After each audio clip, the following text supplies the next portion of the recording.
नमस्कार, मैं हूं पल्लवी सिंह और आप मेरे साथ देख रहे हैं आर्या न्यूज। वक्त हो चुका है बुलेटिन का, लेकिन उससे पहले एक बड़ी खबर, जहां सुप्रीम कोर्ट के फैसले के बाद किसानों ने प्रतिक्रिया जाहिर करते हुए एक प्रेस कॉन्फ्रेंस की है। आपको बता दें कि एक बड़ी खबर आर्या न्यूज के जरिए आप तक ला रहे हैं, जहां किसान नेताओं ने प्रेस कॉन्फ्रेंस की है और कहा कि हमारी लड़ाई जो है वो सरकार से नहीं है। किसान नेता 26 जनवरी को शांतिपूर्ण प्रदर्शन करेंगे। तो वहीं किसान नेता हमारे खिलाफ फैलाया जा रहा है भ्रम, इन्होंने ये भी कहा। साथ ही संसद के घेराव की कोई योजना नहीं। बड़ी खबर इस वक्त जो आ रही है, जहां पे किसानों ने प्रेस कॉन्फ्रेंस कर साफ कर दिया है कि हम किसी तरह का कोई भी प्रदर्शन नहीं करेंगे, पर शांतिपूर्ण तरीके से प्रदर्शन जरूर करेंगे और हमारे खिलाफ भ्रम फैलाया जा रहा है। इस तरह की प्रतिक्रिया किसानों की तरफ से आ रही है। साथ ही उन्होंने ये भी साफ कर दिया कि संसद का घेराव नहीं किया जाएगा, पर 26 जनवरी को शांतिपूर्ण तरीके से किसान प्रदर्शन करेंगे। सुप्रीम कोर्ट के फैसले के बाद आपको बता दें कि किसानों ने प्रेस कॉन्फ्रेंस कर ये तमाम जानकारी जो है वो दी है। बड़ी खबर आ रही है आर्या न्यूज के जरिए हम आपको दिखा रहे हैं, जो किसानों ने प्रेस कॉन्फ्रेंस की है और उन्होंने कहा कि हम 26 जनवरी को शांतिपूर्ण तरीके से प्रदर्शन करेंगे। और किसान नेताओं ने यह भी कहा कि हमारे खिलाफ भ्रम फैलाया जा रहा है। हम किसी तरह का विरोध जो है सरकार से, हमारी निजी लड़ाई नहीं है, लेकिन हम कृषि कानूनों के खिलाफ शांतिपूर्ण तरीके से प्रदर्शन जरूर करेंगे। आपको बता दें, सुप्रीम कोर्ट ने अभी हाल ही में फैसला सुनाया है कि एक कमेटी का गठन किया जाएगा। साथ ही सुप्रीम कोर्ट ने यह भी साफ कर दिया है कि उस कमेटी को, जांच कमेटी को 2 महीने के अंदर अंदर रिपोर्ट सौंपनी होगी सुप्रीम कोर्ट में। और कृषि कानून के ऊपर इसी मामले में जो है कमेटी का गठन किया गया है, ताकि किसान और सरकार के बीच जो पक्ष है वो साफ तरीके से रखा जा सके और कृषि कानूनों पर कोई फैसला लिया जा सके। फिलहाल के लिए आपको बता दें, कृषि कानूनों पर रोक लगा दी गई है। तो वहीं इस बीच अब किसानों की प्रेस कॉन्फ्रेंस नजर आई है, जहां पर किसानों ने कहा कि हम 26 जनवरी को शांतिपूर्ण प्रदर्शन करेंगे। इसी बीच तमाम जानकारी के लिए हमारे साथ राहुल आनंद जुड़ चुके हैं, जो कि बीजेपी प्रवक्ता हैं। राहुल जी, आप सुन पा रहे हैं मुझे? जी नमस्ते। जी नमस्कार राहुल जी। राहुल जी, ये किसानों ने प्रेस कॉन्फ्रेंस की है, जहां उन्होंने ये भी कहा है कि हम 26 जनवरी को शांतिपूर्ण तरीके से प्रदर्शन करेंगे, लेकिन सुप्रीम कोर्ट ने जहां सुनवाई की थी तो उन्होंने साफ तौर पे कह दिया था कि किसी तरह का प्रदर्शन 26 जनवरी को नहीं किया जाना चाहिए। तो क्या माने इससे कि किसान जो है, क्या सुप्रीम कोर्ट के फैसले की अवहेलना कर रहे हैं या उनके खिलाफ जा रहे हैं? बिल्कुल, सुप्रीम कोर्ट किसान भाइयों को, सुप्रीम कोर्ट को मौका देना चाहिए, क्योंकि जिस प्रकार से सरकार ने उनकी बातों को सुनी है और वो उससे असमर्थ हुए तो और असंतुष्ट हुए, तो वो सुप्रीम कोर्ट के शरण में गए। और सुप्रीम कोर्ट जब उनकी बातों को सुनने को तैयार है, तो उन्हें सुप्रीम कोर्ट को मौका देना चाहिए और उनको किसी प्रकार का प्रोटेस्ट से बचना चाहिए। क्योंकि क्या है कि जो संवेदना वो दिखाना चाह रहे हैं किसानों के साथ, वो उल्टा हो जाएगा।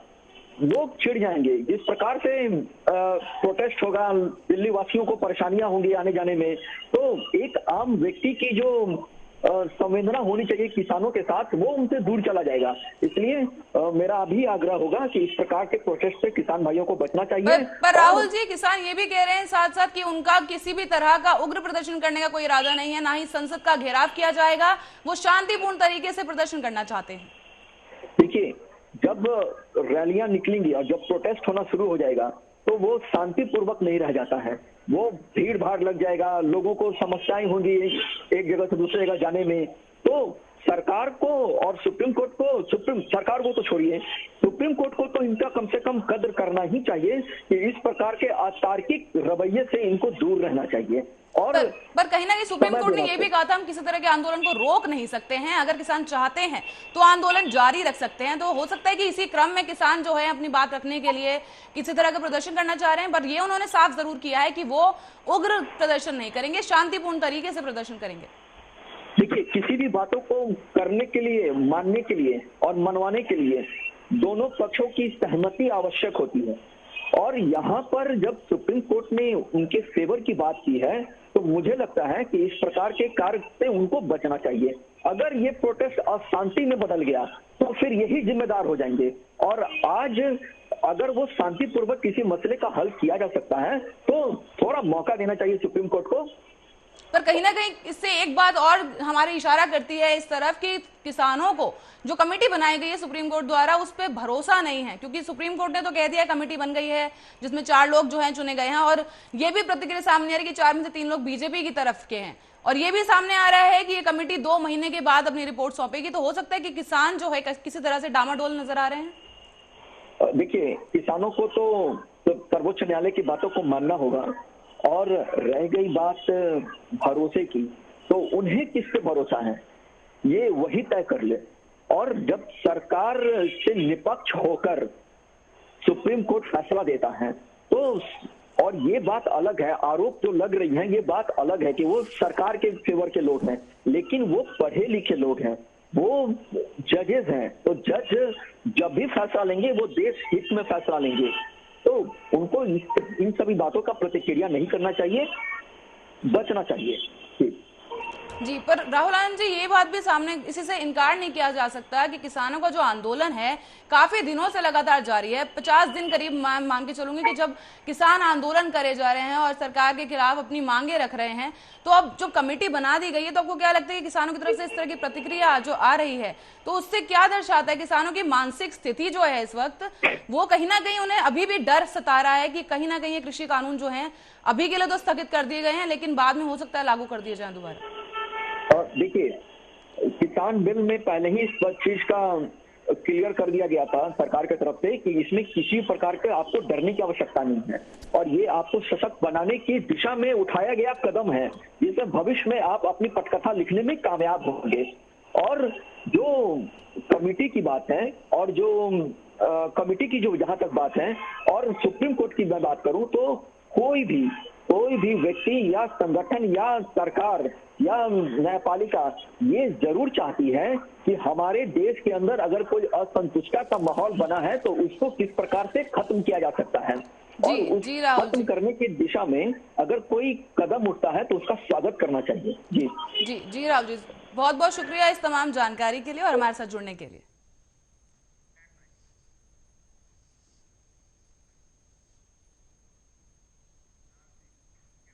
तो वहीं रुक करते हैं खबरों की ओर, जहां उत्तराखंड में भाजपा प्रदेश अध्यक्ष बंशीधर भगत अपने कार्यकर्ता संवाद कार्यक्रम के चलते आज चंपावत जनपद के सीमांत नगर टनकपुर पहुंचे, जहां स्थानीय भाजपा कार्यकर्ताओं ने पूरे नगर में बाइक रैली निकालकर अपने प्रदेश अध्यक्ष का भव्य स्वागत किया।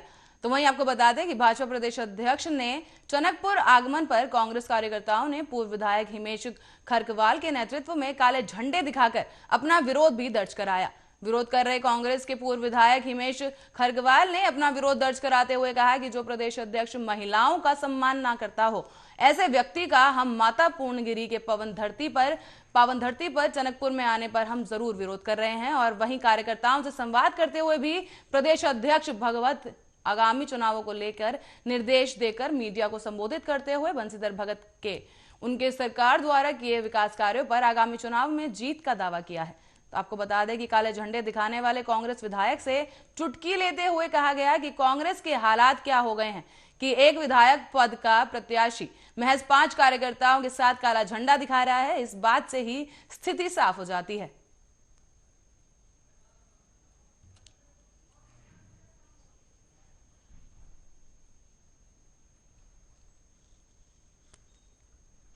आपको बता दें कि बंशीधर भगत जो है, उन्होंने हाल ही में महिलाओं पर एक आपत्तिजनक टिप्पणी कर दी थी और एक कार्यकर्ता को उन्होंने बुढ़िया बुला दिया था, जिसके बाद से ही विरोध सामने आ रहा था। और अब इसी क्रम में उनकी रैली के दौरान काले झंडे दिखाए गए हैं।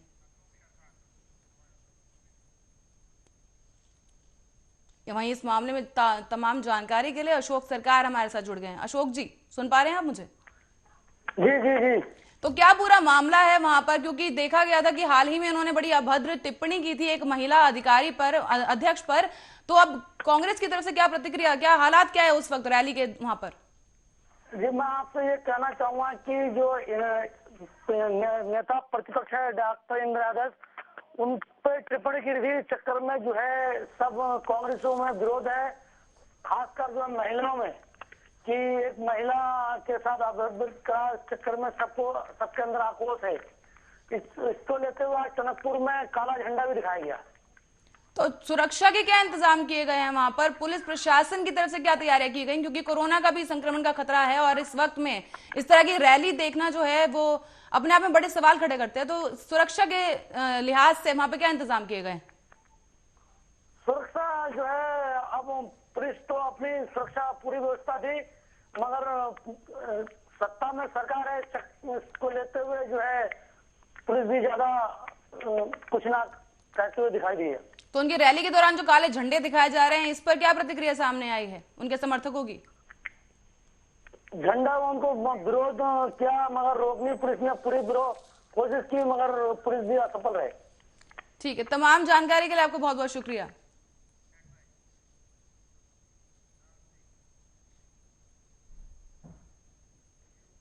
बढ़ते अगली खबर के लिए, जहां उधम सिंह नगर में बदमाशों के हौसले इतने बुलंद हैं कि बदमाश सरेआम फायरिंग करने से भी पीछे नहीं हटे। ताजा मामला काशीपुर के मोहल्ला अलिखा का है, जहां सरेआम फायरिंग की गई और ये घटना सामने आई है। तो वहीं एक बदमाश ने पान विक्रेता पर फायरिंग कर दी, जिससे पान विक्रेता बाल बाल बच गया और घटना की सूचना मिलते ही कोतवाली पुलिस मौके पर पहुंचकर जांच पड़ताल में जुट गई है। आपको बता दें कि फायरिंग के बाद क्षेत्र में हड़कंप मच गया है और बता दें ये पूरी घटना सीसीटीवी में कैद हो गई है। पुलिस ने मुकदमा दर्ज कर आरोपियों की तलाश करना शुरू भी कर दिया है।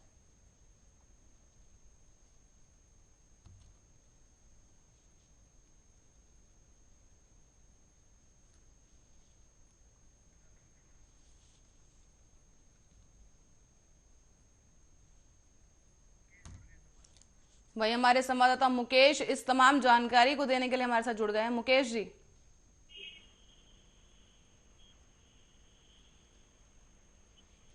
मुकेश जी, मुकेश जी, क्या है ये पूरा मामला जो दबंगई दिखाई दे रही है आरोपियों की? तो क्या था पूरा मामला जो फायरिंग हो गई एकदम से?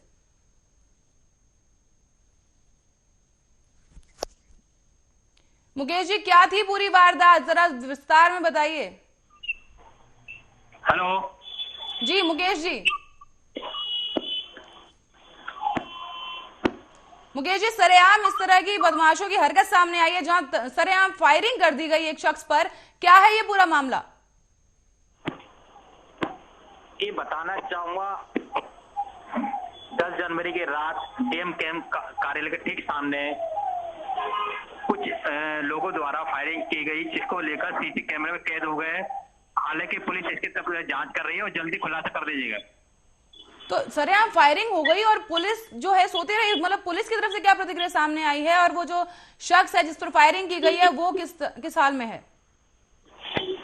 देखिए, इसी प्रकरण को लेकर आज एसपी सिटी अमित श्रीवास्तव ने मीडिया से रूबरू हुए हैं और उन्होंने घटना प्रकाश की बात की और ज्यादातर उन्होंने कहा कि सीसी कैमरे में अपराधी कहते आ गए हैं और उनको जल्दी पकड़ लिया जा रहा है।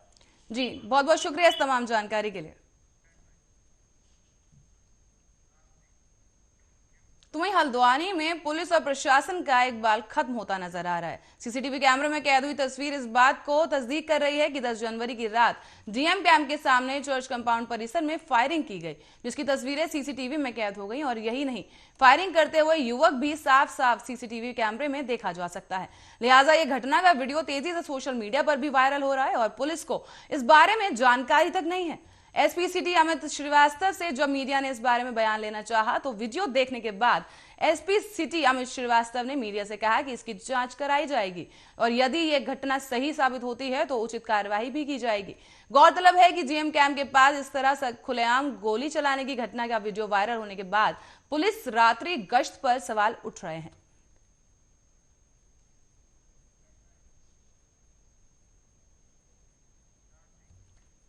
वहीं अगली खबर झबरेड़ा की है, जहां झबरेड़ा विधायक देशराज कर्णवाल ने अपने कैंप कार्यालय पर वायरल हुई ऑडियो के संबंध में अपना पक्ष रखते हुए कहा कि विधानसभा सत्र के दौरान उनके नियम 53 के अंतर्गत सूचना लगाई गई कि इकबालपुर चीनी मिल द्वारा किसानों के गन्ने का बकाया भुगतान को लेकर तभी माननीय मंत्री मदन कौशिक जी दिशा निर्देश पिछले वर्ष बकाया का भुगतान मिल प्रबंधक द्वारा किया गया। विधायक ने कहा कि मिल प्रबंधक के ऐसा कहने पर उकसाने पर विधायक जी को गुस्सा आ गया और विधायक जी ने मुख से अमर्यादित शब्द निकल गए, जिसका विधायक जी ने प्रेस वार्ता करके स्वयं के द्वारा स्पष्टीकरण भी दिया है।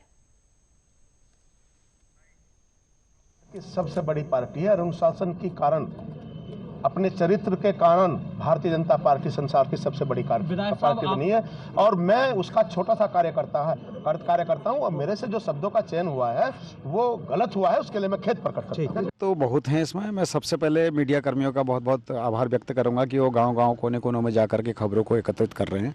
साथ में ग्राम सभा देवला तल्ला में साथ में रहता था, मगर उसके बाद अचानक से ये वर्ष 2019 के पंचायती चुनाव में इस गांव को अलग कर दिया गया। लगभग 2-2.5 हज़ार वोटर यहाँ थे हमारे, उनको अलग किया गया। जब से अलग किया गया है तब से लेकर आज तक ग्राम सभा देवला तल्ला और इसका नाम, हमारे गांव का नाम है बागजाला गांव। इस बागजाला गांव में 1978 से हम लोग लगातार वोटिंग करते हुए आ रहे थे, लेकिन इस बार हमारे साथ बड़ा छलावा हुआ, अन्याय हुआ, धोखा हुआ और बड़ा एक तरीके से अगर देखा जाए कि अनुसूचित जाति बाहुल्य क्षेत्र है तो यहाँ के पूरी तरीके से एक जातिवाद कहा जा सकता है इसको। ऐसी हमारे साथ ऐसी दुर्व्यवहार किया गया है। और साथ में अब विकास कार्यों की स्थिति, अभी मैं आपको गांव की ओर लेके चलूँगा या कभी आपको समय हो लेके चलूँगा तो आप देखेंगे कि अब सड़कें यहाँ पर बुरी हालात। रुक करते अगली खबर का, जो विधानसभा क्षेत्र के गोलापार के बजलापुर गांव में आज भी मूलभूत सुविधाओं को तरस रहा है। सड़कें टूटी पड़ी हैं, विद्युत तारें लटकी हुई हैं, सरकारी नल खराब हैं। गांव के पूर्व प्रधान के अनुसार प्रदेश सरकार की अनदेखी के चलते गांव में विकास कार्य अधूरे पड़े हैं। तो वहीं करीब 4000 आबादी वाले इस गांव में 1700 से अधिक मतदाता हैं। उन्होंने कहा कि विधानसभा क्षेत्र में भाजपा विधायक के होने के बावजूद लोग यहां मूलभूत सुविधाओं को तरस रहे हैं। सरकार की तरफ से विकास कार्यों के लिए कोई भी सुविधा उपलब्ध नहीं कराई जा रही है। तो वहीं बिजली की तारें भी जर्जर हालत में हैं, जो कि गांव में काफी नीचे तक लटक गई हैं। इसके बाद कभी भी कोई हादसा हो सकता है।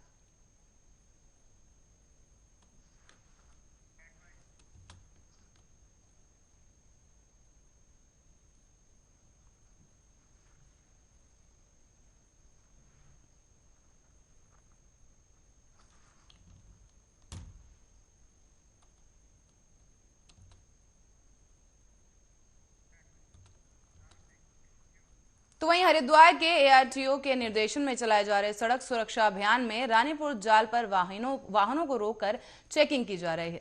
तो वहीं गाड़ी चलाने वालों पर पुलिस सख्ती से नियम उल्लंघन पर कार्रवाई करती हुई नजर आई। आपको बता दें कि इस क्रम में सीट बेल्ट चेक की गई, वाहनों को बिना सीट बेल्ट के चलाने पर उनका चालान भी काटा गया। तो वहीं वाहन चलाते वक्त मोबाइल का प्रयोग करने पर और रॉन्ग साइड से चल रहे वाहनों का भी चालान किया गया। साथ ही इसी दौरान एक वाहन चालक सामने चेकिंग होता देख अपनी गाड़ी छोड़कर ही भाग गया, जिसके बाद पुलिस ने अपने कब्जे में लेकर उस गाड़ी को सीज कर दिया है। और पुलिस प्रशासन ने लोगों से सभी ट्रैफिक नियमों का सख्ती से पालन करने की भी अपील की है।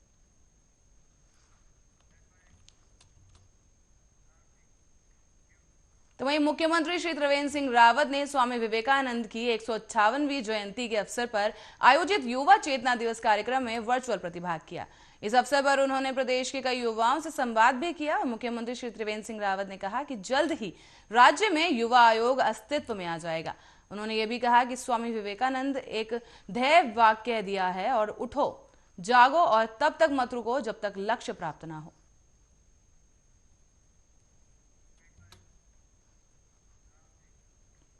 अगली खबर हरिद्वार से है, जहां धर्म नगरी हरिद्वार के बहरदरा स्थित बसलीय वाटिका में आज उत्तराखंड की महामहिम राज्यपाल बेबी रानी मौर्य ने विवेकानंद जयंती और मकर संक्रांति महापर्व के अवसर पर वाटिका में आयोजित सम्मान समारोह के कार्यक्रम में बतौर मुख्य अतिथि शिरकत की। सम्मान समारोह कार्यक्रम का शुभारंभ दीप प्रज्वलित करके किया गया और इस दौरान महामहिम राज्यपाल ने भागीरथी सरस्वती विद्या मंदिर स्कूल का भी शुभारंभ किया है। आपको बता दें कि कार्यक्रम में कैबिनेट मंत्री मदन कौशिक, रानीपुर विधायक आदेश चौहान, महामंत्री राम जन्मभूमि तीर्थ क्षेत्र अयोध्या श्री चमत्राय, डॉक्टर चिन्मय पंडित और प्रतिकुल देवी संस्कृत विश्वविद्यालय के साथ अन्य सम्मानित अतिथियों ने भी शिरकत की।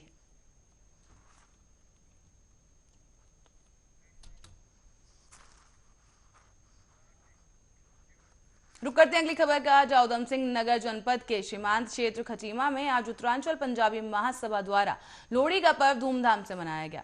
परंपरागत रूप से लोहड़ी जलाकर उसके चारों तरफ नाचते हुए कार्यक्रम का शुभारंभ किया गया। इस दौरान नई परंपरा की शुरुआत करते हुए बेटी को जन्म देने वाले परिवारों को सम्मानित भी किया गया है। साथ ही किसान आंदोलन में शहीद हुए किसानों की आत्मा को शांति के लिए 2 मिनट का मौन भी रखा गया था। आपको बता दें कि कार्यक्रम की विशेष अतिथि पंजाबी महिला महासभा के प्रदेश अध्यक्ष शिल्पी अरोड़ा ने बताया कि कोरोना के चलते इस बार संक्षिप्त कार्यक्रम किया जा रहा है। उन्होंने ये भी बताया कि इस बार प्रथा की शुरुआत करते हुए बेटियों को जन्म देने वाले परिवारों को सम्मानित किया गया है।